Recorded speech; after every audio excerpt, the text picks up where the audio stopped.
And we are also still celebrating St. Patrick's Day. Some fun stories coming up a little later in the news class. Glad you joined us here at CN2 as always. Hello, I'm Lucas McFadden. Good evening, I'm Laura Bree. Monday in our top story, a red flag alert now lifted, but not in time for one York County family. The South Carolina Forestry Commission concerned about high winds. In fact, you may have even heard that more than 100 people now without a home on the South Carolina coast. Here in the Tri-County, there were multiple fires as well, including this grass fire you can see behind me. It broke out on Saturday near Dave Lau Boulevard. Firefighters believe it started by someone throwing a cigarette out of their window. CN2's Allison Rauch spending this Monday in Sharon, where a family with 2 teenage children is now left to rebuild. And amazingly, they're a family who's still grateful for all they do have.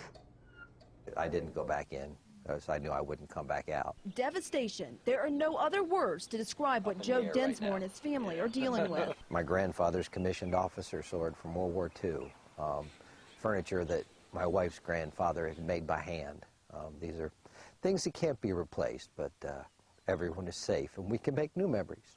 It was Saturday around 1 o'clock and Joe and his son were at their Sharon Road home in Sharon when flames broke out. I ran in one time to look for valuables, to look for animals, and didn't. Luckily, I chose not to go in a second time. Fire crews from 4 different agencies fighting the blaze. The closest crew arrived 7 minutes after getting the call, but the wind played a major factor in how fast the flames spread. I pulled the truck over to the side. I grabbed my camera. I was like, you know what, I'm just going to shoot a little bit, see what goes on and how it turns out. Amateur photographer George Peters says he never leaves home without a camera and caught just how quickly the fire spread. Where I was standing at the road, you could still feel the heat radiating off the house as it started catching up. The family of 4 lost everything, including 3 pets, but say they will rebuild in this exact location. The family says they've been extremely blessed with help from a Boy Scout group and a local church, but one thing that they do need desperately is monetary donations and hay to help with their 3 rescue horses.